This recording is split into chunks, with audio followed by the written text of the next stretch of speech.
Listen, I don't care what's in Hunter Biden's. I mean, Hunter Biden, at that point, Hunter Biden literally could have had the corpses of children in his basement.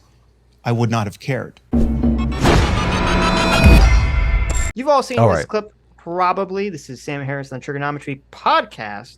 They ask him about Trump's Twitter ban, and Sam, I believe on his own, kind of brings up this whole, it was okay for them to lie about Hunter Biden's laptop clip. So let's check that out. So let's listen to it. I have a ton to say about this. So yes. It's very fascinating. And obviously this happened maybe a few days ago now. And Sam Harris, this is so weird because I feel like it's self-emulation here. And Sam Harris kind of doesn't even realize it. So it's like, there's an argument that he could have made. I think that would have been like I wouldn't agree with it, but it would have made more sense. And oddly enough, he doesn't make that argument. Okay, I'm curious to hear what that argument is. Let's watch the clip first, though. But go ahead. Well, and also I just want to say, it's sad too because I also after this I want to watch. Sam Harris drop some like amazing wisdom later in the stream. No, we're not. We can't put that nobody will ever hear because of this clip. So we're gonna listen to both. Okay. Well, but is it really wisdom if it comes out of this guy who's like so obviously got his head like the bubble that Sam Harris is in is like his own rectum? Well, it's ironic. It's very ironic, but you'll see. Anyway, let's here we go. Jump in. In your mind, they're similar. He got the reputation washing of having successfully become president. He's Alex Jones. Okay. Yeah. Francis, before you move us into COVID, let me try from a different angle, Sam, because I want to explore this intellectual point, right? Do you really want to live in a country where you have a digital public square, which in my opinion, Twitter is. We can disagree about that if you want, but that's my opinion. It's a digital public square. And you have a company that has clearly one-sided enforcement. I hear what you're saying about delegitimizing the electoral process that Trump did. Right. And I was concerned about that. I think you can't question the system in that way. But when you see that he gets banned and then a story about Hunter Biden gets banned, that under the guise of it being Russian disinformation, we later learn it wasn't Russian disinformation. That to a lot of people seems like, I said it when we were talking to Joe Rogan, it's putting your hand on the scales in favor of one side. In the digital public square, you add that to the banning of Trump and lots of other people being banned from one side predominantly. Right. Is that the world you want to live in, where one team gets to just ban people it disagrees with off the platform? It gets to pretend that things that are true are not true. It gets to shut down the sharing of information with people who want to make their own democratic choice? Well, it's a hard question, and there are pieces of the question that are individually hard. It's like the Hunter Biden laptop story is something that I still don't have a full opinion about. I actually don't know what we should have done about that. I mean, so I see the reason. I see both sides of it. I can argue either side of it. So let's leave that piece aside. The bias on the platform. So either Twitter is a. So wait, how do we go from him in the beginning say he doesn't know what we should have done about it to later at 5 minutes later in this conversation saying that it should be suppressed? It's kind of a big contradiction here. Yeah, exactly. Okay. I forgot that he said that in the beginning. Right. A company that can do what it wants, right? It can have its own terms of service. It can change its policies. It can change, it can decide to, it can have a point of view or not, right? Or we have to seize it as some kind of, crucial piece of public infrastructure that has to Do you not think that it is a terms. crucial piece of public infrastructure? I think people who are addicted to Twitter feel it is. Right. This is such a bad argument. I'm actually really surprised to hear Sam make it. This whole, it's a private company, so it can do whatever it wants argument. Yeah, he's a hardcore libertarian now. Yeah, what what are you talking? No. No, what are you talking about? Right. If you have a private company, and I can't imagine Sam making this argument in other contexts. Just because it's a private company doesn't mean it can do whatever it wants. I mean, that was part of, getting rid of segregation. Like there are certain rules that have to be followed. And if you have a private company that is basically exists as this largest or just this massive public platform, I do think that they're, depending on how they're run, maybe they don't need to, but depending on how it runs itself, maybe it does need to be regulated. Maybe there does need to be some sort of enforcement to say, okay, this is the public square to some extent, and you can't just ban people willy-nilly. It's more analogous to, the leasing of the public airways to various media companies. I think the legality there is pretty clear. Like we have this resource that's, the electromagnetic spectrum, and as a nation, we're going to allocate the use of that public resource to various companies, which gives us, some sway over exactly what they're doing. I guess with Twitter, it is kind of a different situation because, is the internet a public resource, or is it a private resource? Not in the. I think you're right. Like, I think you're right to compare them theoretically, but obviously the argument is very different because with the airwaves, it was that you could only have so many radio waves. Yeah, totally. You can only have so many radio waves, so many radio stations. Like they're actually physically taking up public space, where the internet, doesn't in the same way that radio waves take up space. And technically, it's not like if you have one radio station that's on some frequency, you can't have a radio station in the same frequency unless it's like, outside the range. And with Twitter, you don't get that because it's just the internet and you can just make another Twitter site.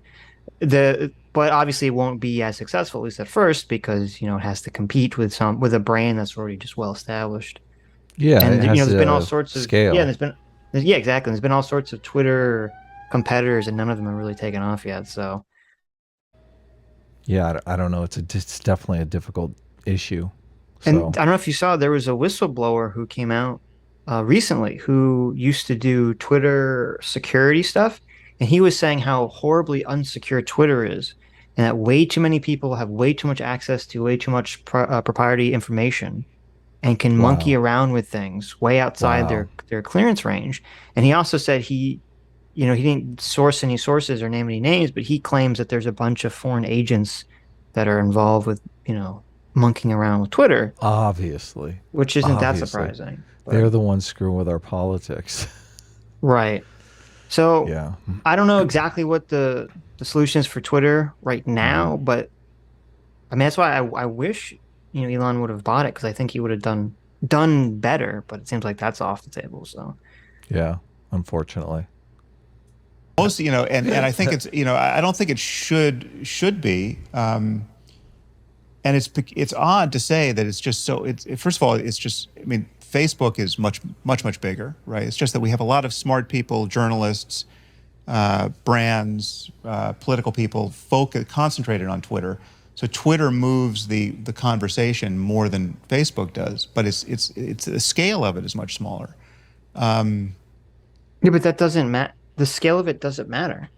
All that matters is what moves the conversation. And if all the journalists, for whatever reason, if all the journalists are obsessed with Twitter because Twitter's the fastest way to get information, far more than Facebook, then maybe it does have to be regulated to some extent. Maybe something does have to be done if Twitter, is being incredibly biased with its policies and bannings and things of that nature. Yeah, they used to have the equal time rule in media before. Right. They had openly partisan television stations, but that was just kind of a Band-Aid. Now that's no longer in existence. So, yeah, I'm not necessarily sure the answer here, obviously. I don't know. I just feel like people can start their own companies, which they have, right? They can start competitors at Twitter. There are many people who... This is not the answer, though. What Sam Harris is talking about. You don't just start your own Twitter? It's so obviously not the answer. I know. It's like, I can't believe he's even saying this. And it's funny. Strange. Every time somebody does go and start their own, it seems like the progressive mob comes and pulls the plug on them anyway. It's like doubly ridiculous. Yeah, they pulled the plug on the infrastructure. Didn't they do that with Gab? They pulled Gab off of Apple. I'm not sure. I mean, Gab's its own special thing because the guy who runs Gab is like a weirdo, Well, racist, they have like Christian nationalist, freaky guy. But well, they have like BitChute, and you can't even send a link to BitChute on Twitter without them making it look like you're going to the dark web. Right? Yeah, like that's ridiculous. It's so insane. So it's like at some point you have to say, these are the public roadways that we're all going to use, and you can't just discriminate. Right, and part of the problem, and I think Twitter does this on purpose too, is that whenever one of these new platforms comes out, they ban a bunch of people, and they do that because they want like the quote unquote undesirables to all flock to the new platform and like make it suck essentially. Right. Yeah. So. Twitter's not it's a failing business, right? It's like it's not. It doesn't work really. I mean, Facebook is a much better business. There's nothing stopping Facebook from becoming stickier for intellectuals and journalists, and attracting more of the conversation over there. I don't know. It's just it's an extreme move to say you can't be biased, right? Like who's going to say that? But behind the saying of that is a law in the end. And therefore it's a gun. Therefore it's jail time for the person who wants to keep breaking the law, right? So like just imagine if the Twitter board, like everyone gets what they want. Everyone who's of this opinion gets what they want. We're gonna come in and enforce something like a zero bias state in Twitter insofar as that's possible. And if the employees and the board just say, sorry, we have a point of view. We don't like these people and we like these people. I don't think for a second Sam would be saying this if the point of view was skewing against him. Of course not. And if it was in like the institution of science, which he's, a huge proponent of. When he says, we can't, we're just going to be biased. I keep thinking, I mean, how do you feel about that in research? How about medical research? Oh, we're just going to be biased? I mean, some areas we actively, work not to be biased for a damn good reason. Yeah. Well, like if Saudi Arabia royal family bought out the entirety of Twitter and they said, okay, no longer can anyone criticize Islam on the platform.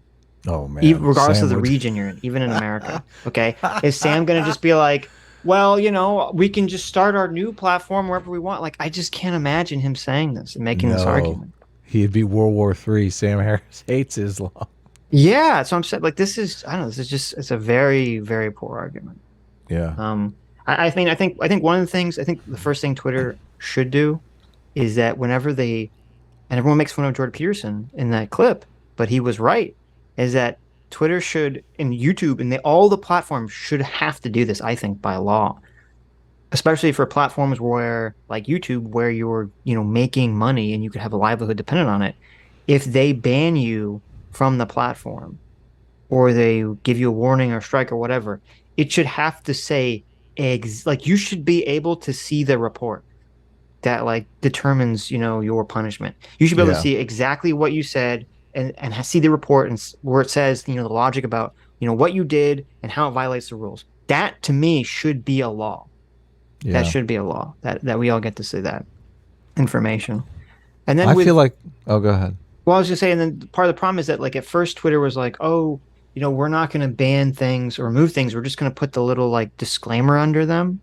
Right. Which is like, okay, fine, whatever. If you want to put your disclaimer or stuff. But now they're not doing it. Now they are banning, they were banning people for saying election stuff. They're banning people for saying groomer. They're banning people for dead naming. They're banning people for all sorts of things.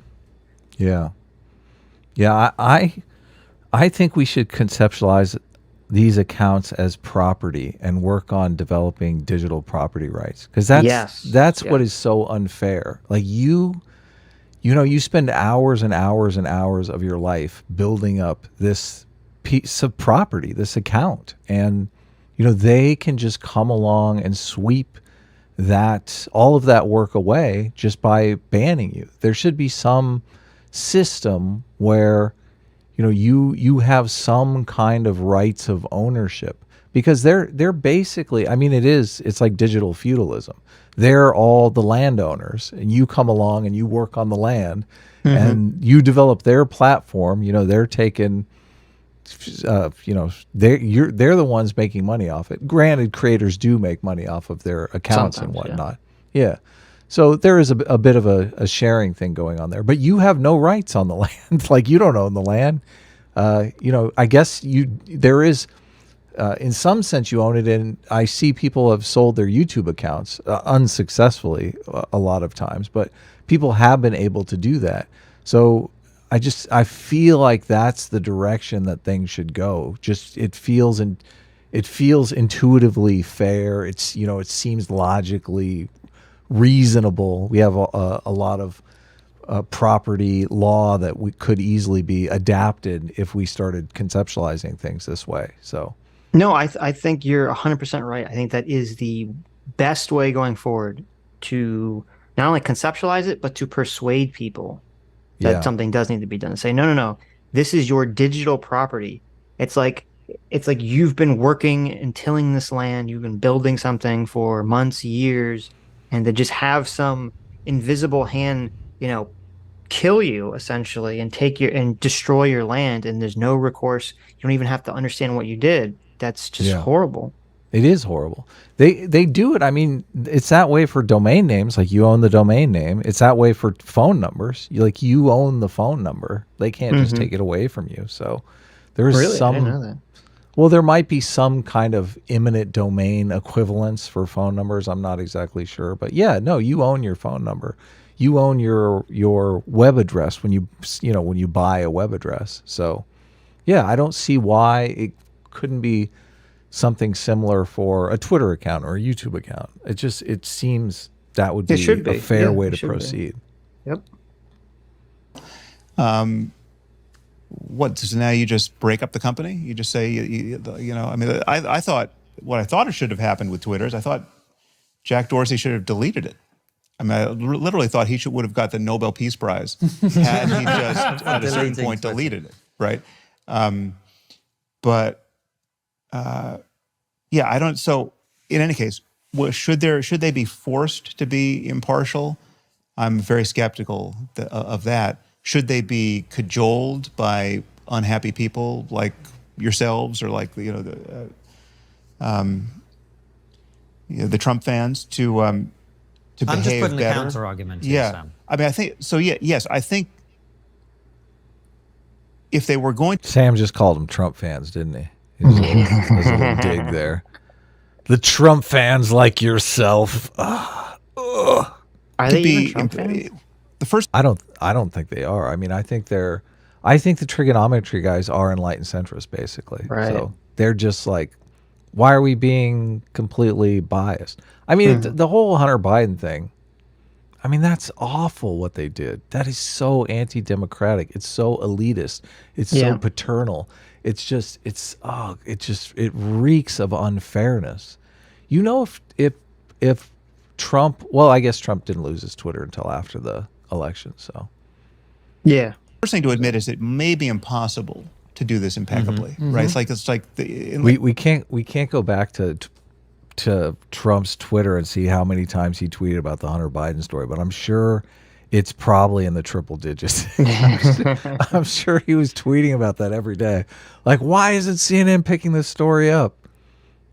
Until we have, perfect artificial intelligence, it's just going to be impossible to be truly consistent with your terms of service, because you're always going to be able to find the example of the thing that was not appropriately moderated.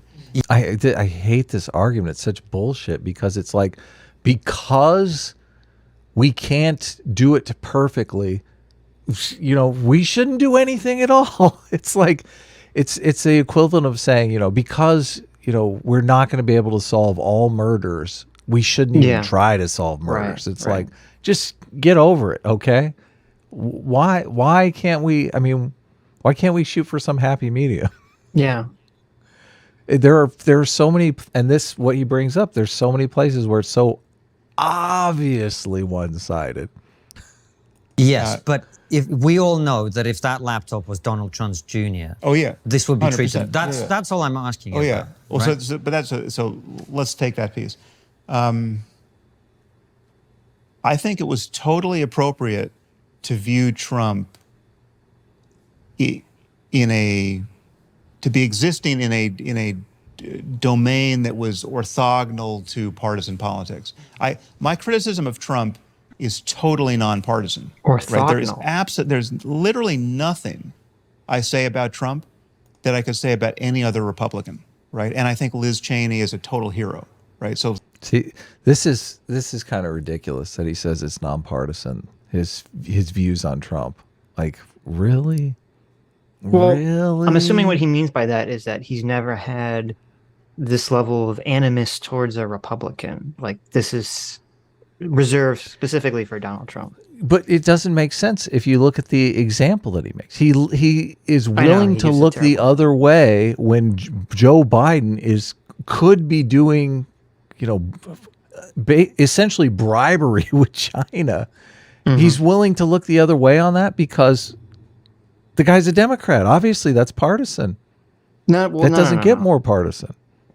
What he's saying is that he's willing to look the other way, not because he's a Democrat, but just because Trump as an individual is so bad. Now, you could say you don't think that that's true, but that's his argument. It's not true, though. It's obviously not true when you would have to put you'd have to put Joe Biden on the same level as Trump if he's willing to, sell out the United States, take bribes from China. How can you not say that's on par with Trump? I mean, that's the whole idea behind the Russiagate. Like, it's literally the same thing. Why does one side get a pass and the other side doesn't? But he's saying, no, it's just the individual. It's just Trump, Trump was the existential threat. Well, that's what he's saying. He's saying, yeah, he's making the argument, which you can disagree with. I'm just saying, but his argument is, since we don't want to strawman him, is that Trump was whatever, this is what he says. He says whatever was on the Hunter Biden laptop is so much less bad than what Trump was doing. Right, but then he compares it to like Trump University. I know, which is insane. The horribly bizarre comparison because it's insane. Yeah, I know.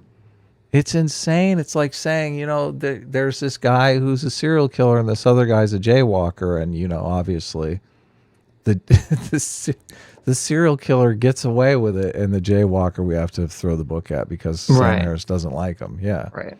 It's ridiculous.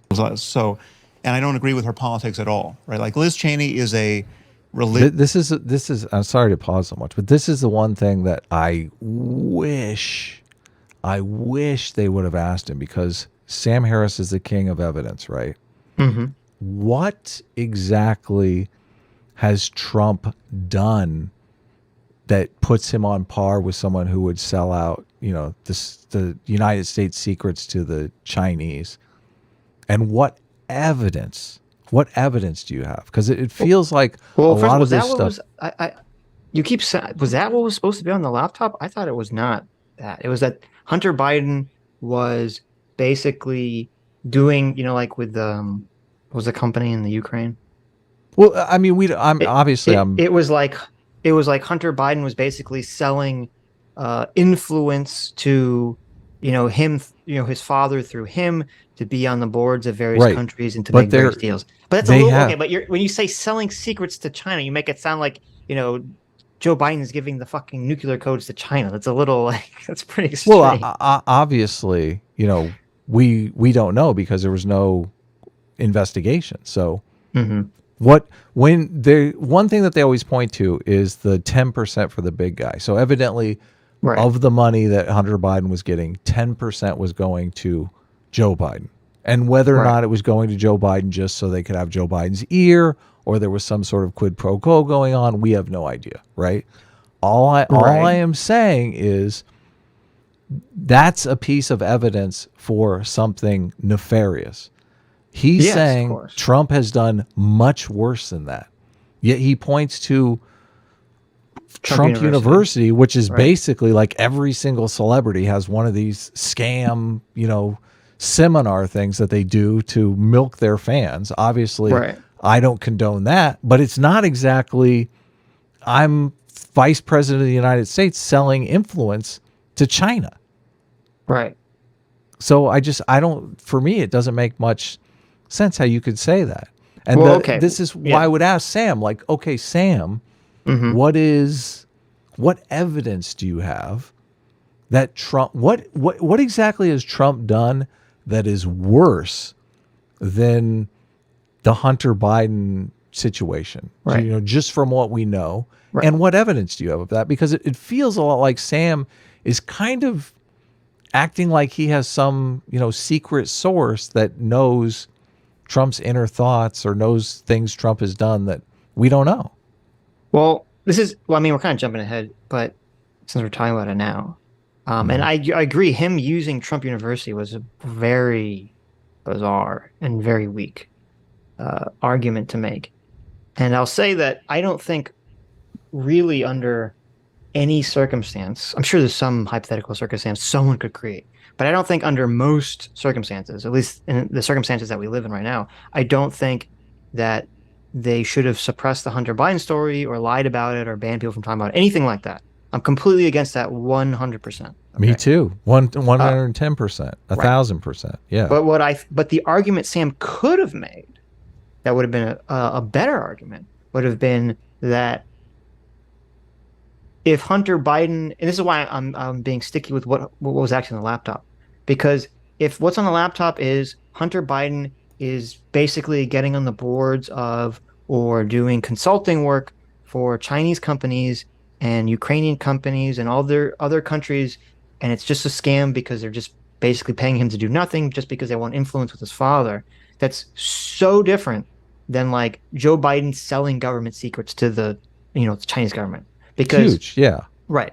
And so because the argument that Sam Harris could have made was that, well, even if Hunter Biden was selling his proximity to his father and his father knew about it and his father was skimming money from it on top of that, which is horribly corrupt and awful, that's still not as bad as Trump almost starting the next civil war or bringing us closer to the civil war than any president's ever done by causing a constitutional crisis. This is the problem, though, because Democrats threw the first stone. They cheated with the Hunter Biden story, therefore emboldening Trump to cheat on the January 6th stuff. He was like, no.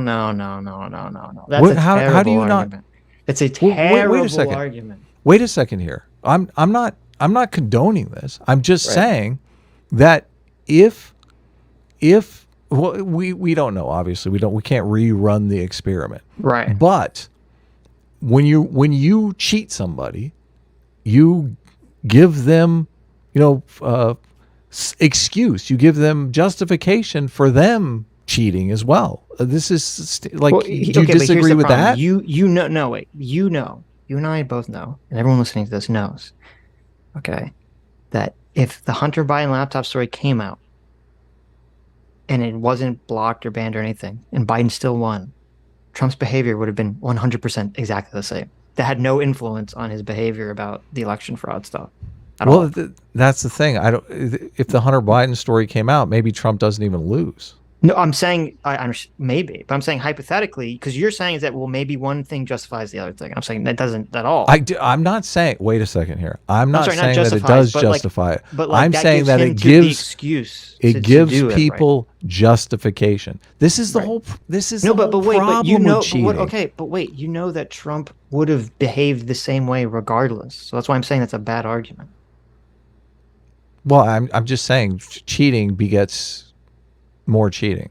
Like, obviously. It might, but there's a little bit of a difference. And what do you mean by like a bad argument? Are you saying it's a bad argument for Trump?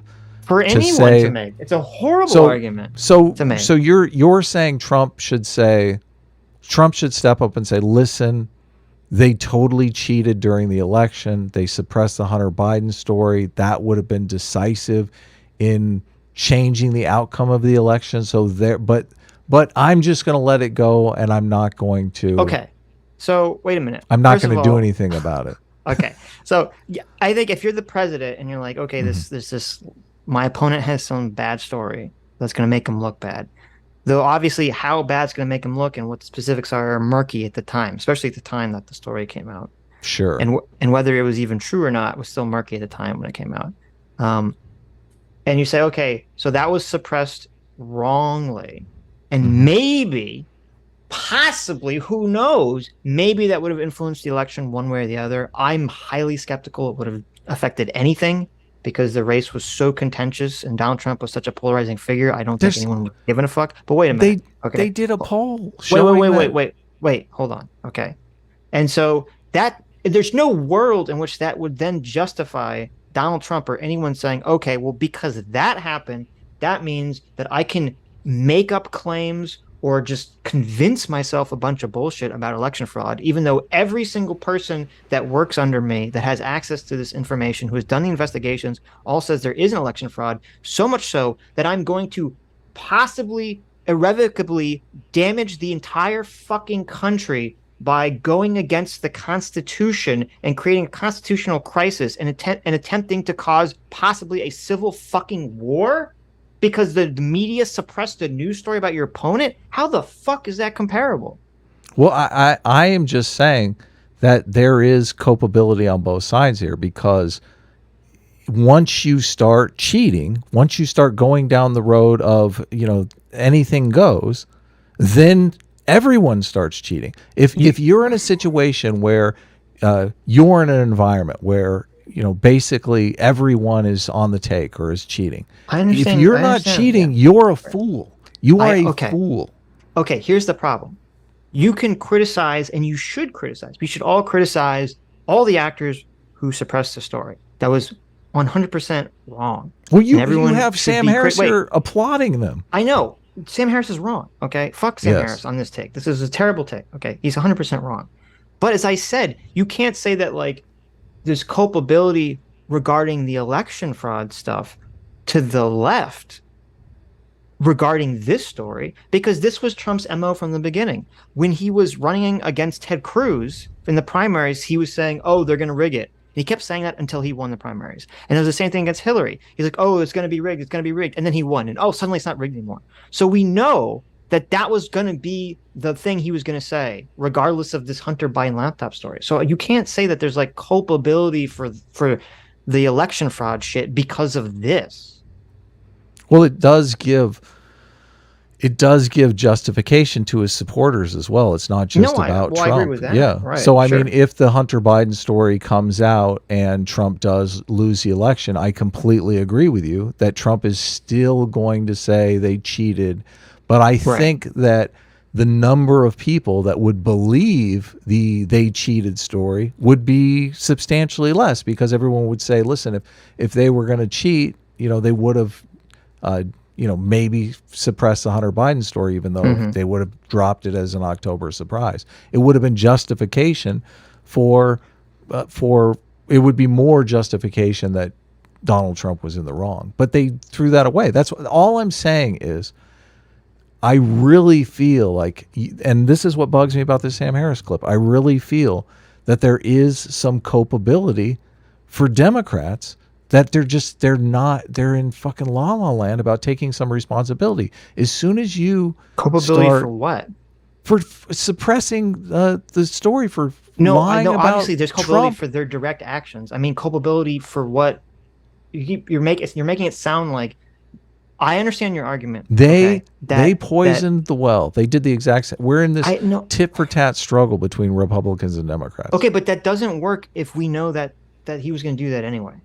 Okay, you can say that gives justification for Trump and his supporters, and they will say that as justification. Okay, but it's not actually justification. But here's the actual argument that you're making. Okay, it's a little bit hidden in there, but you're basically saying that because Trump is going to do, he's going to say the election was a fraud anyway, then we don't need to give any sort of culpability to people who broke the rules or cheated. No, I'm that's why I'm asking you. You keep saying culpability. I'm saying culpability to what? You can hold those people responsible for what they did. I've said that I said that was like the Right. first thing I said. It doesn't give Right. them culpability for then they're not responsible then for Trump lying about election fraud stuff, okay, No. or deluding himself about election fraud stuff. That's all I'm saying.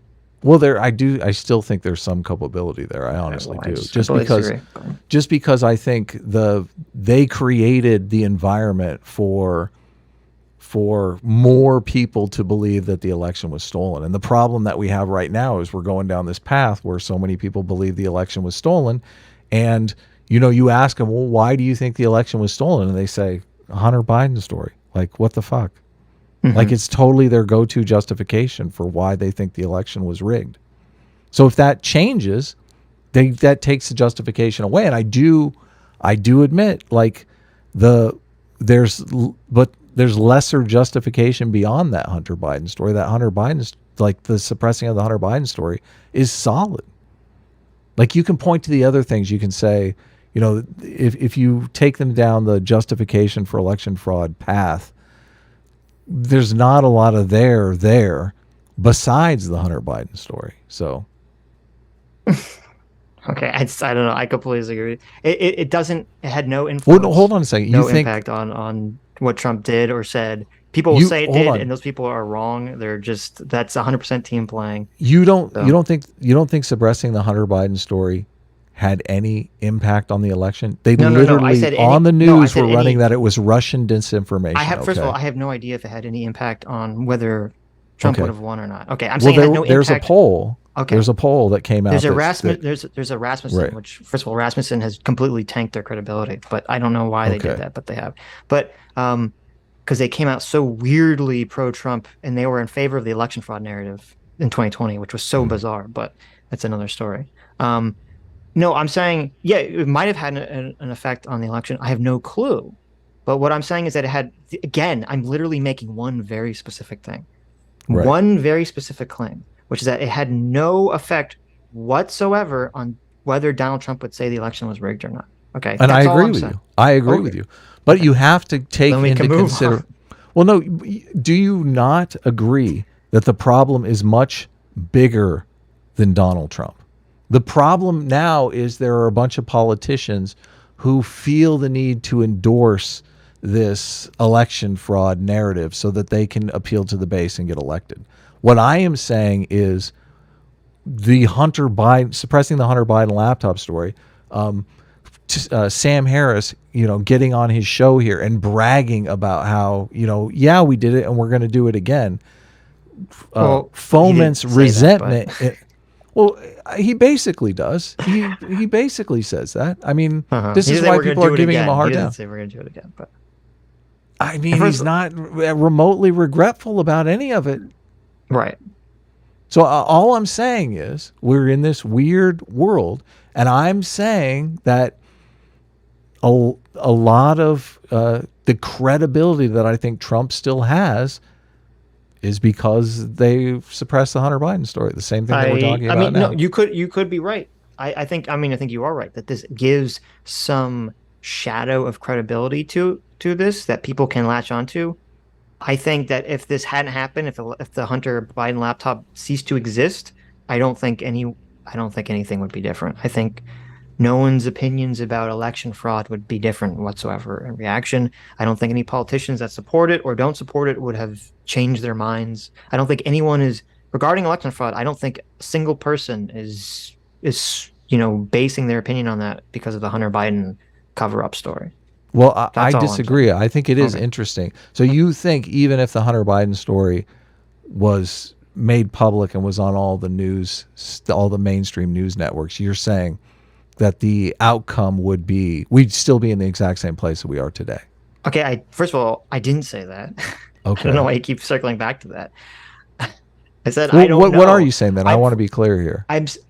What I'm saying is that if the Hunter Biden, you're making it sound like you're saying that some people only believe the election fraud claim that Trump made because of the Hunter Biden cover-up. That's all, and I'm saying that I don't think that's happening at all. So, if the Hunter Biden story didn't exist, then no one's opinion on that would have changed whatsoever. Right. That's all I'm saying. So how is that any different than what I said? Because you said, do I think the election outcome would be different? I would lean towards I don't think it would be different, but I can't say for sure. Okay, so if we say, let's just hypothetically, the election outcome is exactly the same, Yeah. and Trump does his, the election was stolen stuff. Right. You're saying that if 100 people, 100 Republicans are going to believe Trump that the election was stolen with or without the Hunter Biden laptop suppression. Yes. And I am saying that maybe 50% of those Republicans don't believe Trump without the Hunter Biden. I think you're story. very optimistic. Well, I think a lot of, I know a lot of these Republicans who didn't believe Trump and still don't believe Trump, even though there is the Hunter Biden story. So I don't see how the Hunter Biden story wouldn't put more people in that camp. The Hunter Biden laptop reveal didn't come out till when? The Hunter Biden, it was brought it up much during after the debates. No. I'm saying the fact that it was real didn't come out till much later. It didn't come out that it was real and that it was being suppressed and all that stuff. That didn't come out and that it was being suppressed wrongly. That didn't come out till after the election when all the people had already jumped on the election fraud, train. So I'm just saying I'm skeptical, but we can move on because I feel like we're just looping. Right. Well, I don't feel like we're looping. I feel like we worked it out. Okay. I mean, I guess we did work it out, but. Well, you got to understand it's the number of people that matters. It's a democratic process that matters. No man rules alone, right? Selectorate theory. I feel this is why I'm so angry about Sam Harris, because Sam Harris has his head so far up his fucking ass, he doesn't understand what he's playing with here. He is as guilty as all the people we accuse every single week on the Sunday show of being the left taunting the right and leading us into bad places. I completely accuse Sam Harris of all of those things. I agree completely. And I think I think even more dangerous than that is I think it's incredibly dangerous to create a precedent where you're like, it's okay for all of our institutions to lie sometimes, as long as they're for someone totally. Perceived good. And that's a very dangerous road to start walking down. And that's exactly the argument he's making. It's a private company. They're going to be biased. Who cares if they lie about the election stuff? Yeah, it's completely self-serving. So yes, we can move on. Religious maniac by my lights, right? And in that sense, kind of a terrifying political figure, like the old me who was just worried about Christian theocracy in the United States, would have just revolted at everything she would attempt to implement as a politician. But at this moment, she has no bigger fan than me because of how she's dealing with the Trump phenomenon. The Trump phenomenon is not a matter of political partisanship. He is just a sui generis. See, the fact that he can even say that means he's a complete and utter moron. Liz Cheney lost her fucking primary. Okay, she's out of here. What she did was throw her political career away. So I don't see how he can say this is a nonpartisan thing because Liz Cheney has an R by her name. He means for his own opinion. He doesn't mean for the general actions. He's saying he's nonpartisan? Yes. Okay. Then why is he bringing up Liz Cheney then as an example of how he's nonpartisan because Liz Cheney is doing this? Why is he talking about Liz Cheney then? Because he's saying that other people were acting, I guess you're right. He's saying that other people were acting according to a quote nonpartisan principle of perceiving Trump as so, bad that something had to be done. Yeah. One fucking person. A few Republicans. Right. Who have been immediately removed by the but he's electorate. not saying that obviously the way people interpret the story, 99% of people are going to interpret the story through partisan lens, obviously. I don't think he would deny that. What he's doing right now is he's using one Republican, Liz Cheney, to say that suppressing the Hunter Biden story was okay because it's a nonpartisan issue. Everyone was against Trump, which is ridiculous. Just ridiculous on the face of it. He's so using Liz Cheney here to just rationalize his own feelings about this situation. Maybe Trump would, walked up next to him in the urinal or something and said something like, "Oh, you're that loser, fucking Sam Harris." It seems like he has a personal vendetta with Trump. No, I don't know what Trump did to him. I can tell you what it is. It's because, and they talked about this, I think, earlier in this conversation, or maybe it's later. I don't know. They talk about the intellectual dark web stuff and how, like, a lot of the IDW stuff, a lot of the anti-woke sphere that was pretty united, a lot of it got split apart because of Trump. And I think the fact that Sam sees Trump as being so obviously horrible, and the fact that other people don't see it the same way Sam does, other people who he thinks are intelligent, it's like Sam is just so he doesn't understand how people don't see Trump the same way he does. He just completely doesn't he can't even conceive it at all. And so that's where I think a lot of the animus comes from, is the anger towards the fact that, like, he feels like he's, taking crazy pills, and that they all look, that all the Trump faces look the same. Well, he is taking crazy pills. His problem is that he's not able to look at this objectively, which, I mean... Yes, he's not. That's true. So, but it's even worse that he's so smug and sanctimonious about how everybody else is seeing it wrong. But, I mean, that's another level of weirdness to this whole situation. So, phenomenon. And it's, again, it's analogous to having elected Alex Jones president of the United States. It's not a matter of his, I probably agree with half of his policies, or more than half of his policies. It's not a matter of policy. It's a matter of having someone who's totally unfit to have power be given more power than any person in a generation. And he's unfit in every possible way. It's not that he's just got a few screws loose. Like, every screw is loose. Every screw that you would want totally cranked down is loose or non-existent in him. And so, yeah, so it's, but that's my argument. So my argument is that it was appropriate for Twitter and the heads of big tech and the heads of journalistic organizations to feel that they were in the presence of something like a once-in-a-lifetime moral emergency, right? See, and he's using Liz Cheney to say that it was a nonpartisan perception when it was just he's strictly fucking... Right. All those people he's talking about, guess what? Democrats. All of them. Yeah, but... Whereas this is not the same... You can say that people obviously interpret this story nonpartisan, okay? But there's obviously an objective nonpartisan answer to A, whether Donald Trump was a good president or not, and B, whether there was election fraud or not. Yes, of course. Okay. Yeah. Yes. Okay. Yeah. Just be clear. I mean, there was not enough election fraud to overturn the election. Mm-hmm. What you yourself... we don't know that. There was not evidence that such things existed. You yourself have admitted that you don't know if the Hunter Biden story is released if Trump loses. Yeah, of course.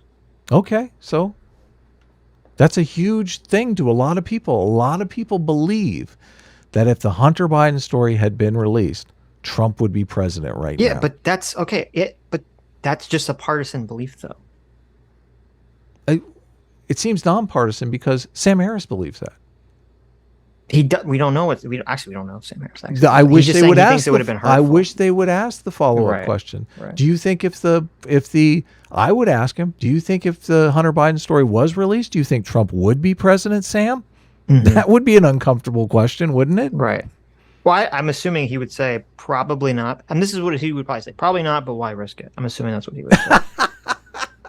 Because he related it to... Oh, my God. It's so bad. He related it to, when Comey came out and they said they were looking at the Anthony Weiner laptop, right. and they were looking into Hillary's involvement again, even though she didn't have any involvement, I think, with the Weiner thing. Or I forget the exact specifics of that one.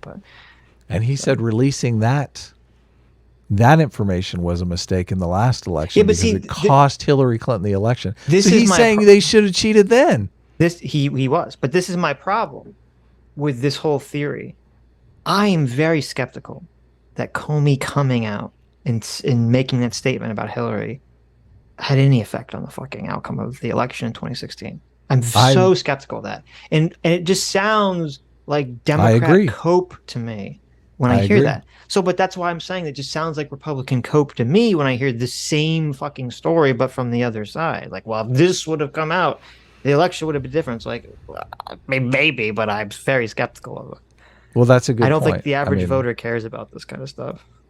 Well, it's hard to say. I mean, the Comey story was about Hillary having a server that wasn't vetted by the government, having the potential presidential candidate's son on a bunch of boards and giving kickbacks to his dad when he's vice president. I think is a little more incendiary than the Comey story. Well, no, but there's a difference between the FBI, which is supposed to be a nonpartisan organization, whether you believe that or not, coming out and making a statement about an investigation, and like, a publication, like a newspaper making a claim, right?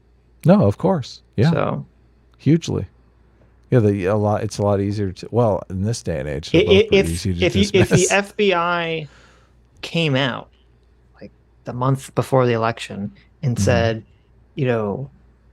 we're investigating a laptop that Joe Biden was taking kickbacks, from, his son who was selling his influence, I would 100% believe that would influence the election. It's over. Right. Yeah. But the way just having a newspaper story about it, no, I don't think that would have a huge effect. Right. Well, an investigation would need to ensue. I can't believe there hasn't been an investigation because Biden won the election. There should be, yeah. Thing as not liking George Bush, or not liking John McCain, or not liking Mitt Romney for their politics. Here's a guy who is capable of anything, right? He's not ideological, but he's a black hole of selfishness, right? He's just, and so there's no telling what he's going to do. And we cannot afford to have 4 more years with this guy, right? And so, so what should well-intentioned people do who have a lot of power in these various ways? You're running the New York Times, you're running CNN, you're running Twitter. What should they conspire to do? Admit that it's their fault. Conditions. What was Admit that Trump is their fault. And look, I'm someone from the left. Absolutely. That's the perverse thing. It's totally their fault. CNN gave us Trump. Right? Yeah. Well, no, before CNN gave us Trump, Mark Burnett gave us Trump. I mean, if there's one person who could have not done what he did and could have closed the door to this whole phenomenon, it was Mark Burnett. But yeah, no, by giving him the attention, but he was great ratings, for the whole run up to the 2016 election. Oh yeah, no one has clean hands here. But at the 11th hour, when who knows how this election is going to go, who knows what the capacity for disinformation at the last minute to tip the balance is. Then what do you do with the Hunter Biden laptop story when we already know, we know how this played out in 2016 with the Hillary Clinton email, press conference where Comey, in an abundance of scrupulosity, felt like he had to come before the cameras, I think 10 days out from the election, and say, we're going to open up this investigation again because we've got Anthony Weiner's laptop. We could see, again, her failure to become president was overdetermined. She was an appallingly bad candidate. Mm-hmm. But in terms of just tracking the poll numbers, you could, that was the killing blow to her candidacy. Oh, right. I completely forgot about that element of the story. It wasn't that they can't, because he came out, it was in the summer that they talked about, they were looking at it was in July or something, that they were talking about, that they were looking into the Hillary email server. It was because, remember, Anthony Weiner's wife was working for Hillary Clinton. Yeah, Huma Abedin. Right, and they're like, well, maybe she was receiving classified information on the Anthony Weiner laptop, and that came out, and he said 10 days before the election. Okay, so I forgot about that whole weird wrinkle of the story. I don't know if that had a huge effect on the outcome of the 2016 election. I'm kind of skeptical of that. It felt, because I remember the time though, it felt like kind of a non-issue when he came out and said that. It was like, like everyone on the right was salivating and everyone on the left was just kind of ignoring it. So, I don't know. I'm skeptical. I think there's a lot, and I think part of the issue and part of the reason why I think it was not so influential is because for the people who are kind of in the middle, the undecideds, those are not people who like follow the news closely, right? Sure. And I'm not sure that they would follow a story like that. Right, that final moment, and this was a highly analogous situation. We're going to open up this laptop from hell, and the news cycle for who knows how long is going to be just conceivably just a nuclear bomb of an October surprise, and we're going to get 4 more years of Trump if we actually give this a fair hearing. But Sam, but you can't do that, Sam. Surely you've got to realise that you've got to be fair. And the thing that I want to we're all equal before the law. Yeah, and aren't we? And the other this isn't the law. But I know this it's not the law. But yeah. if you accept my supposition that this is the public square, then it is the law. That's one of the 7 things of liberalism that I pointed out, right? Equal protection under the law. Come on, this is core liberalism, Sam. What the fuck are you doing? Yeah, I mean, I think his point, I forget the host name. I think he's completely right. He is spot on. 100% right, yeah. You can't just do this. Yeah. Sam doesn't realize it. Sam is the philosopher king here. Well, He's but I know the truth. I've seen Trump's black soul. Sam basically thinks that there can be like this one-time exception, which I don't know, maybe there could be, but I'm skeptical. I don't think you want to chance it. I don't think you want to chance our institutions and our legitimacy of our country and all these things on these one-time exception rules. Dude is coming back in 2024. What are you talking about? One-time exception. This guy's a fucking moron. Sam. No. I mean, he's saying it's a one-time exception. Like Trump is the one-time exception to ever do this kind of behavior, which I don't. I think it's such a dangerous precedent to engage in. It is a giantly dangerous precedent. we're 2/3 way down the road now. Right. It's horrible. If it is the public square, then it is law. Now, you're arguing it's not the public square, which is fair enough. Yeah. Right? That's fine. Yeah, Look, why don't we move on? Because I think we've done enough. Yeah, on Trump. yeah, He's of sucked course. up a lot of it. He's got a habit of doing that. Yeah. No, but I'll just say, just finally. Look at that. They totally fucking let him off the hook, too. But Sam is like, nah, I gotta make this totally clear here. You guys think I'm a reasonable human being, but no, I'm going to prove you wrong. That's exactly what's happening here. That's what's so funny to the people who've only seen like the incendiary part of the Sam clip. Right. They don't know any of this. Yeah. The host tried to let him off the hook and Sam's like, hold on. Yeah. Let me hold my beer. Okay. Hold my beer. What you think I am like a credible author, a public intellectual, that I want to maintain my reputation? Hold my beer, motherfucker. Well, listen, for as bad as the take is, you have to give Sam credit. He went out there and he fucking said it. He denied this belief. He just said, this is what's so weird about it. He stood up straight. They tried to take the microphone from him and he said, nope, grabbed that microphone back and said, let me tell you how I feel. It's what's so weird about it. Like this is self-awareness 0. Like, how can you not know what you're saying is so evil, so incendiary? How can you not know that?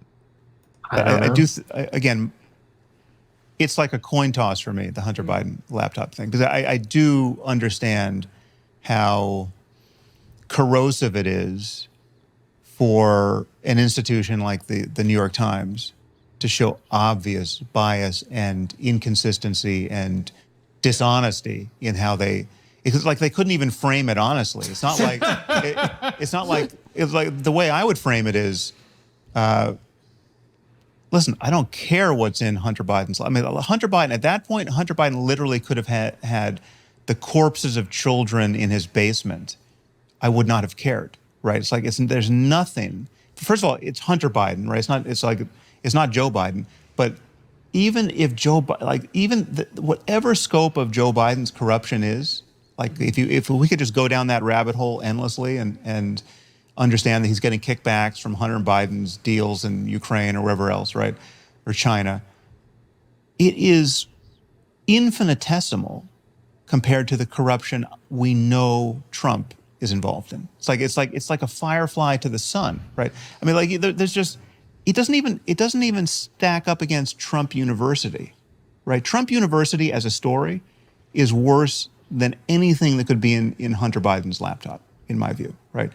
Now that doesn't answer the people who say it's still completely unfair to not have looked at the laptop in a timely way and to have shut down the New York Post's Twitter account. Like that's just a conspiracy. That's a left-wing conspiracy to deny the presidency to Donald Trump. Absolutely, it was absolutely right, but I think it was warranted, right? And again, it's a coin toss as to whether or not Sam, I'm sorry. That particular piece. I'm really sorry. It's so weird because he's if he like, had left, what the fuck? If he had left out, there's part of what he just said I never understood until listening to it just now, because the way that the clip was clipped by what's his name, Jack Prasabik, was actually he cut off. I think he cut off. I had to go back and look. I think he cut off the key thing in the beginning that Sam said, which I missed until hearing it just now. He said that he agrees that on the danger of the institution of the New York Times doing this is a coin flip about whether that's whether it's worth it or not. And so if he had left off that one sentence at the end, like I think it was warranted, I think the statement would have been far more palatable. I mean, people still would have interpreted it like horribly, but it would have been more like, oh, he's saying that he agrees that it was a left-wing conspiracy and he's not 100% sure on whether it was good or not. But then which is how he begins the statement, but then he ends the statement by saying he was warranted. Well, it's weird. He's saying it was warranted, but he's not sure it was warranted for the New York Times. So actually, I don't even know what he's saying is the warranted part anymore. Well, because he stands nothing to lose. He's not the New York Times, which I mean, remember how he was saying that Trump is the black hole of selfishness? No. I understand, but I don't understand. Here, let me listen. Go back and listen very closely what he's saying. Timely way, and to have shut down the New York Post's Twitter account, like that's just a conspiracy. That's a left-wing conspiracy to deny the presidency to Donald Trump. Absolutely, it was absolutely right, but I think it was warranted. So he's talking about the New York Times, but then he says, "But I think it was warranted." No, he's talking about the New York Post. And again, the New York Post was the people who had the Hunter Biden story, right? Laptop story, and he's saying it was a left-wing conspiracy to attack them and go after them and try to shut them down and all that stuff. And it sounds like he's saying that was warranted, but then he's saying he's not sure if it was warranted for the New York Times to come out and basically destroy its credibility and institution. And it's weird because I'm like, well, wait a minute, how can you say one's warranted and not the other? It's like a very muddled. Yeah, it is. Not exactly clear what he's saying. Well, it is very clear what he's saying. He's saying that the New York Times should have flushed their reputation down the toilet because Trump is an existential threat. I mean, that's pretty much what he said. No, I mean, that's what everyone took away from it. I know that's what everyone took away from it, but listen closely what he says. After he says it was warranted, before he gets interrupted. Left-wing conspiracy to deny the presidency to Donald Trump. Absolutely, it was. Absolutely. Right. It's a conspiracy to deny Donald Trump the presidency. Well, I mean, what am I missing? What do you? I mean, listen to what he's about to say. Yeah, but we have to take it in parts if you're going to say. I understand that. I understand. We're talking about a left-wing conspiracy of institutions to deny Donald Trump the presidency. Yes, and he says that's warranted. Okay. Right. But I think it was warranted. Right, and again, it's a coin toss as to whether or not Sam, I'm sorry. That particular piece. I'm really sorry. See, and then but then he immediately says, "But it's a coin toss, whether that particular piece." And then he gets interrupted. Well, the coin toss changed the outcome of the election. No, that's not when in the beginning of his statement. Hold, just let him finish the statement here. I was the one. Against Trump University. Right, Trump University thing that could say no. Why are you shut down? Stop backing it up. Oh my God! I was going forward. I backed it up because I was already backing up when you said not to back it up. We were right there. Oh, okay, Post's Twitter account. Like that's just a conspiracy. That's a left-wing conspiracy to deny the presidency to Donald Trump. Absolutely, it was. Absolutely, right? But I think it was warranted, right? And again, it's a coin toss as to whether or not Sam, I'm sorry. that particular piece. I'm really sorry. I was the one that's. Okay, and actually, no. He doesn't finish. We have to go back. Okay. He doesn't finish. It's a coin toss understand whether or not that particular piece would have changed the outcome of the election. I don't know, because wait. We're going to open up this investigation again because we've got Anthony Weiner's laptop.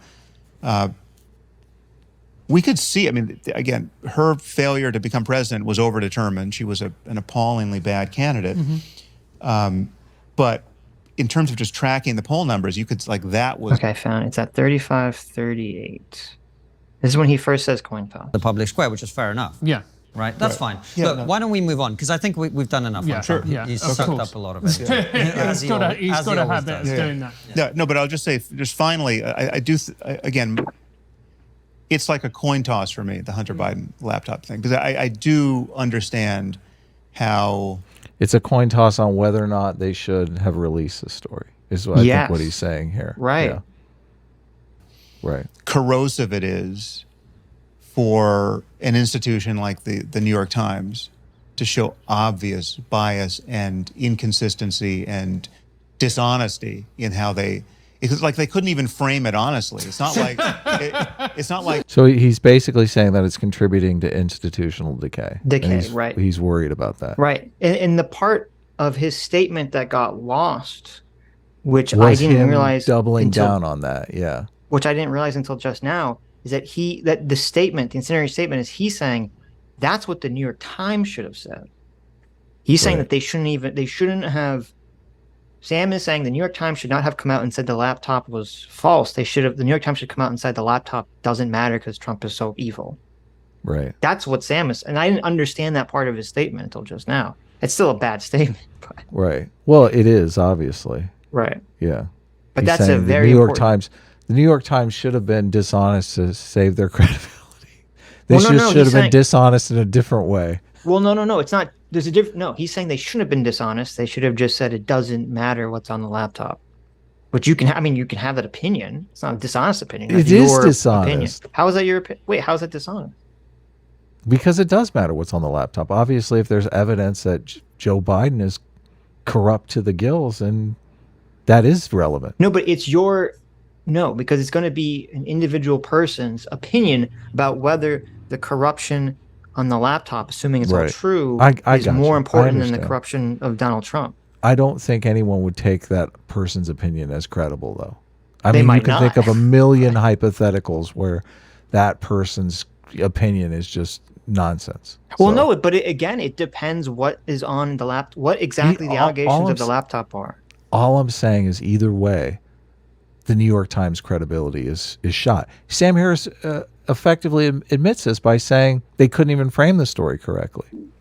Right, but there's a huge difference between the New York Times op-ed board coming out in an opinion piece and saying, "Hey, the laptop doesn't matter because even if everything on it is true, Donald Trump is worse." Okay, there's a difference between that and then the New York Times coming out with an article that's not an opinion piece that says the laptop is fake. Look, those are so different from each other. Any article that comes out and says it doesn't matter what's on the laptop is going to be perceived as just as bad as, that's going to be perceived just as bad as burying the story. Like, why are you telling me it doesn't matter what's on the laptop? You're a journalist. You're supposed to be telling me what's on the laptop. Okay, people can perceive it that way, but you understand that there's a huge difference between an opinion piece and someone factually saying the laptop is fake. I understand. It's very different. I understand from the leftist copium bubble that there's a difference, but there's no difference in the real world.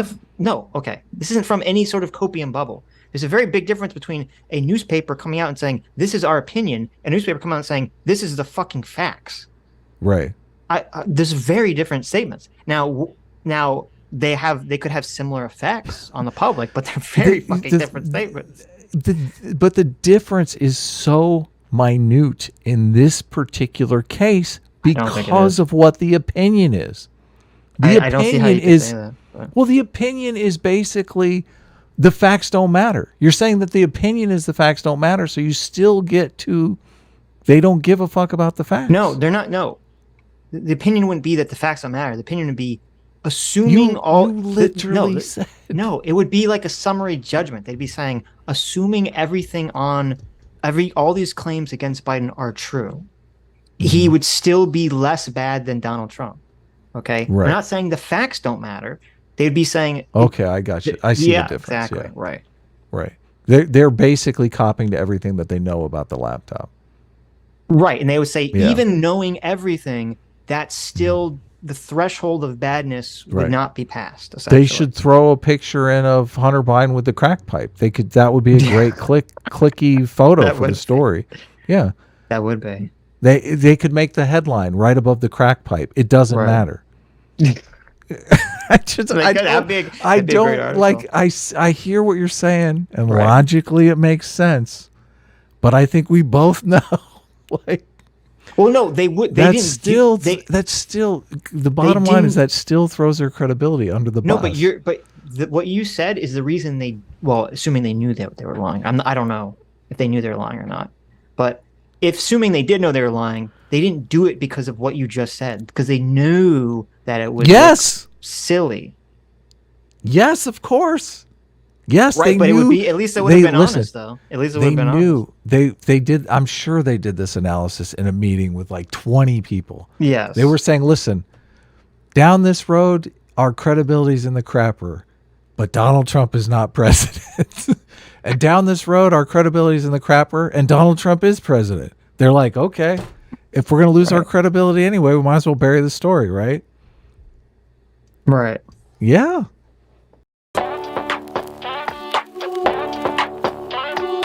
Listen, I don't care what's in Hunter Biden's. I mean, Hunter Biden, at that point, Hunter Biden literally could have had the corpses of children in his basement. I would not have cared, right? It's like, there's nothing. First of all, it's Hunter Biden, right? It's not Joe Biden. But even if whatever scope of Joe Biden's corruption is, like if we could just go down that rabbit hole endlessly and understand that he's getting kickbacks from Hunter Biden's deals in Ukraine or wherever else, right? Or China. It is infinitesimal compared to the corruption we know Trump is involved in. It's like a firefly to the sun, right? I mean, like there's just, it doesn't even stack up against Trump University, right? Trump University as a story is worse than anything that could be in Hunter Biden's laptop, in my view, right? See, this is where the follow-up question should have been. Because, like, wait. I know. What do you mean? Like, Trump University, bad, scam. I know. I agree, all this stuff. Okay. But, like, worse than potentially selling the influence of the vice president? I'm curious. I don't understand what Sam means by this, unless he just means that, like, oh, well, Hunter Biden was grifting off of his father's name, but that no influence actually occurred, which might be the case, but I don't know if we know that for 100% certainty.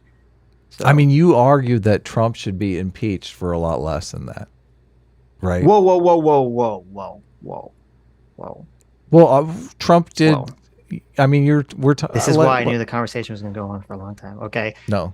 What Trump did in Ukraine was way fucking worse than Hunter Biden getting money off of his because he's president. I don't want to relitigate it here, but I mean, it's not because he's president. It's because what he did was different and was far worse. Well, I don't even understand how you could say it's not.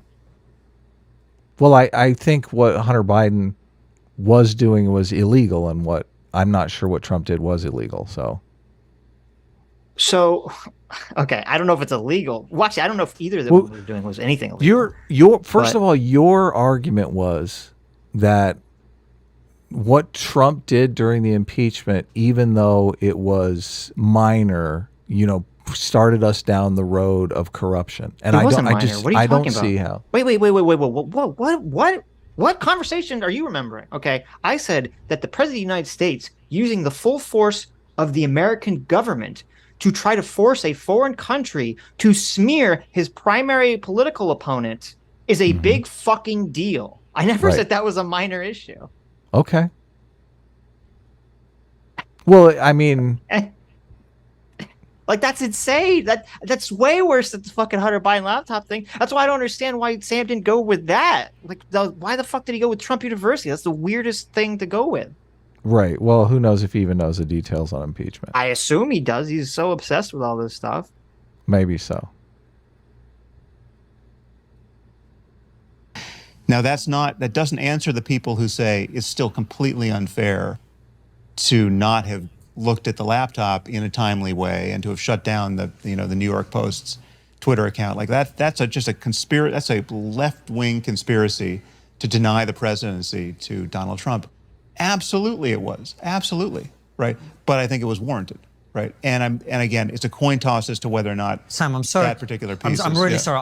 I was the one that said we should move on, but you've just said yeah. something I really struggle with there, which is the kids in the basement. No, fuck the kids in the basement. I'm interested in democracy. You're saying you are content with a left-wing conspiracy to prevent somebody being democratically re-elected as president. Well, no, I'm content. Well, but the thing is, it's just not left-wing, right? So Liz Cheney is not left-wing, right? Liz Cheney is doing everything in her power. You're content with a conspiracy to prevent somebody being democratically elected. But there's nothing conspiracy. It's not. It was a conspiracy out in the open. But it doesn't matter if it was. It doesn't matter what part. This is okay. First of all, I think it was a terrible question, and he's giving an even worse answer. Yeah, because it is.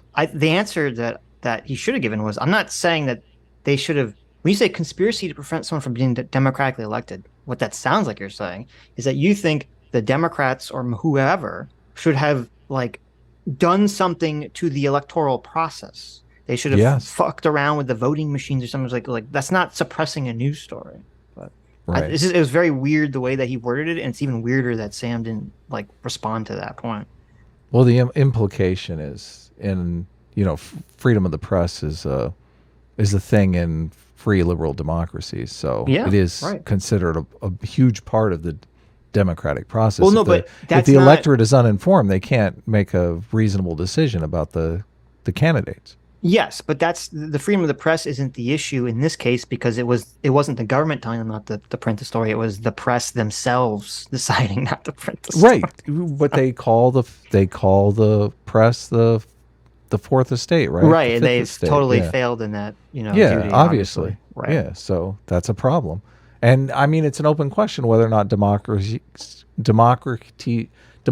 can survive without the kind of I don't think they open can. sharing of information. Yeah, I would argue that they can't as well. So right. But I mean, the argument that people make is that there's different partisan news sources, but I mean, that's so caustic to reality. Everybody has completely different and contradictory facts, and I don't know how that is remotely sustainable. So, Part's conspiracy, what part's out in the open? I mean, I think it's like if people get together and talk about what should we do about this phenomenon. If it's like if there was an asteroid hurtling toward Earth, and we got in a room together with all of our friends and had a conversation about what we could do to deflect its course, right?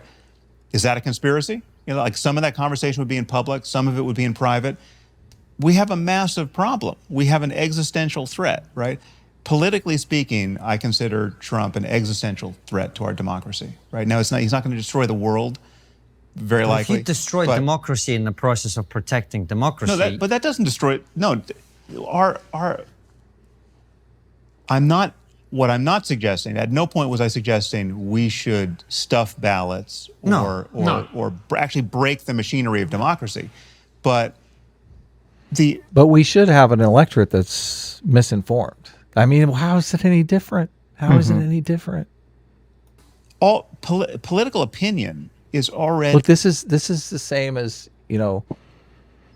there's a thing in medicine about informed consent. You can't consent to certain procedures until you have all the information. I mean, I feel like democracy is kind of the same way. Right. If they're hiding some huge thing from you and you vote for the guy, then all of a sudden you feel like, well, what happened here? Yeah. Being just completely inundated. Well, wait a minute. Did the New York Times or whomever did this?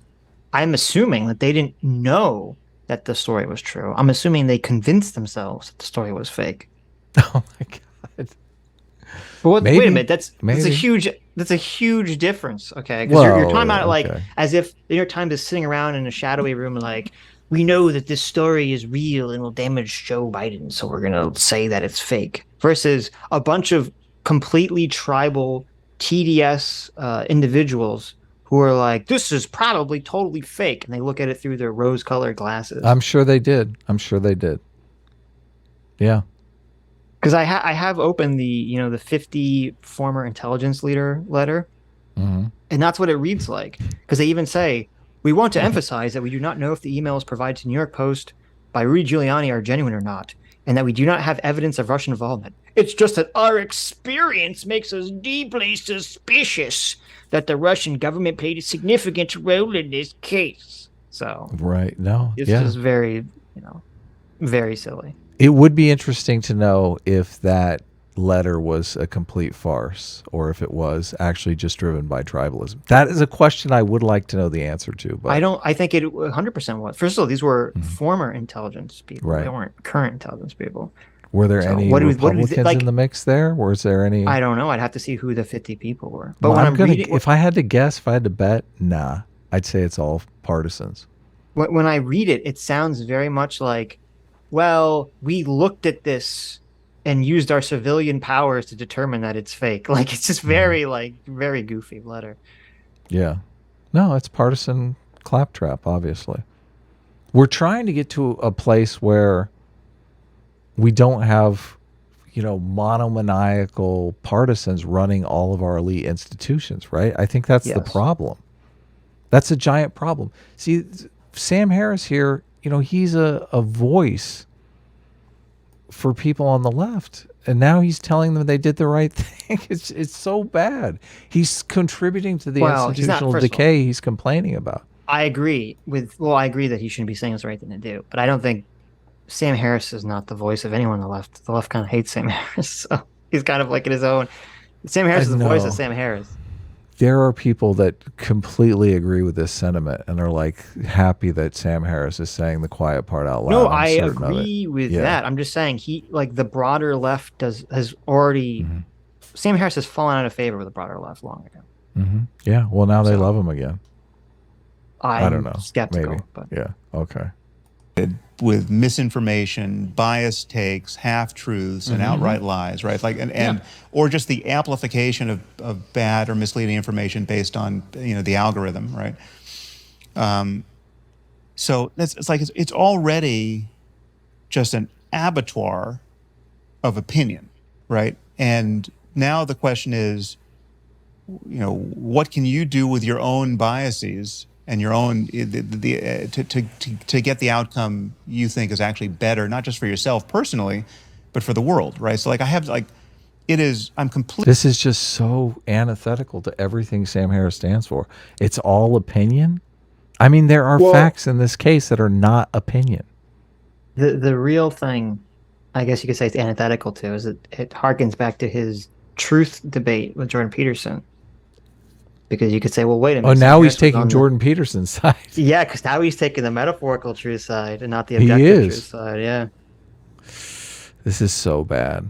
Completely unconflicted in the claim that a first Trump term was bad and a second Trump term would be bad, and it literally doesn't matter what else was on the menu. Like literally, pick a random American better than Trump in the Oval Office. The likelihood that you're going to get someone who's worse than Trump, given what I consider is bad about Trump, it's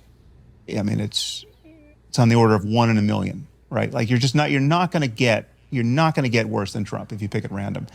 And Hillary Clinton, for all of her flaws, was not worse than Trump. Joe Biden, we could have known Joe Biden was going to just be comatose in office, not worse than Trump, right?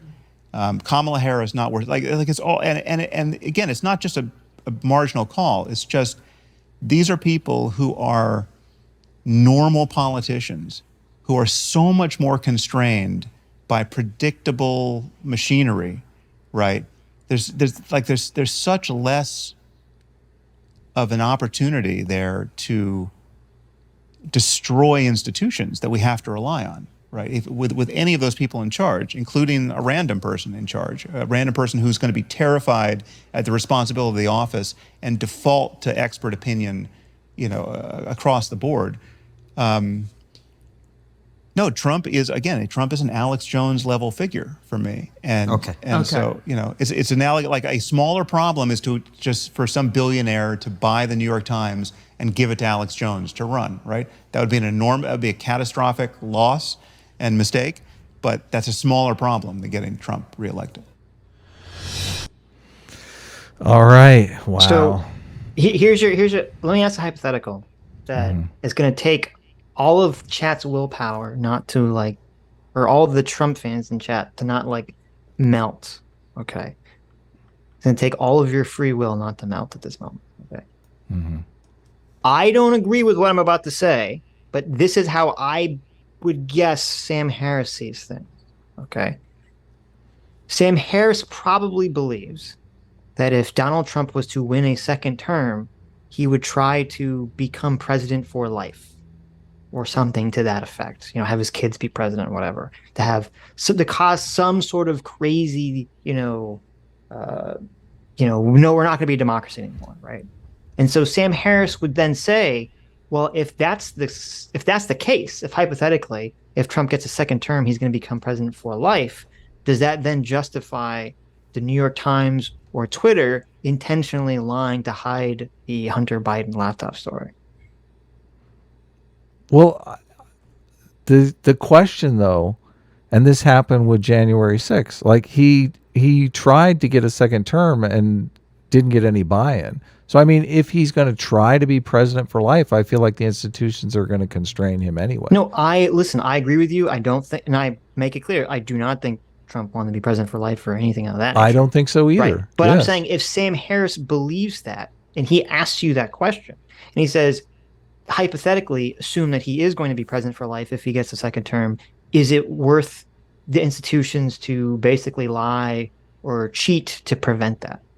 If we know that he is going to get institutional buy-in behind him and he is going to surreptitiously get a third term, yes, definitely. Yeah. Okay. See, I totally agree. Right. That's the real problem.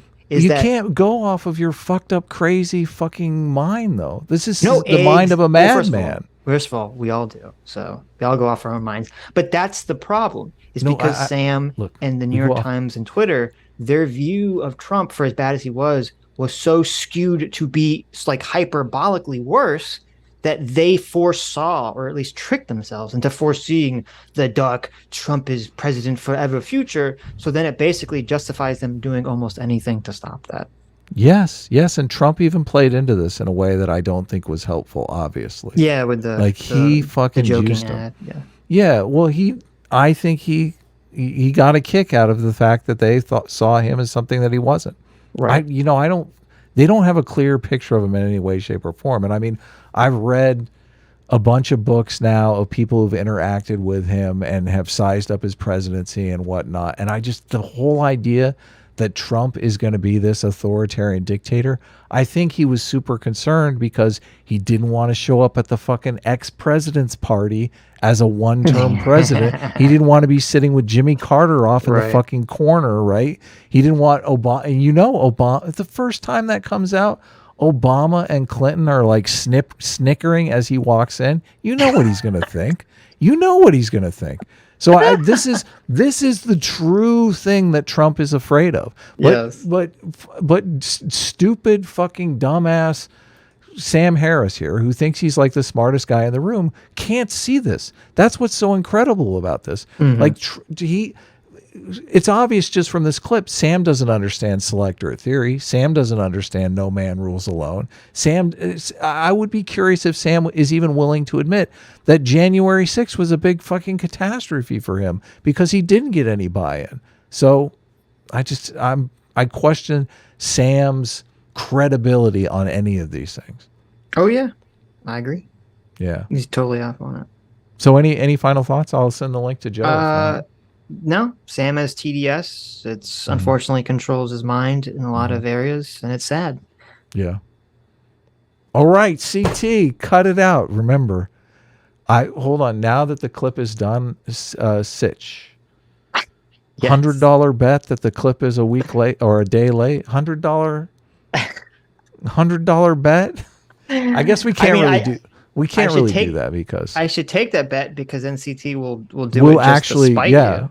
Totally, yes. Hi, you just listened to a clip from the Sitch and Adams show. If you like what you heard, you can listen to our live show right here on this channel on Sunday, starting at 1 p.m. Pacific, 4 p.m. Eastern. And if you want, you can super chat us. We read $20 and up super chats on the show and then do a follow-up stream on the following Tuesday where we read the rest of the unread super chats and interact with fans of the show. Subscribe to this channel right here to listen to the live show or to listen to more of our awesome clips.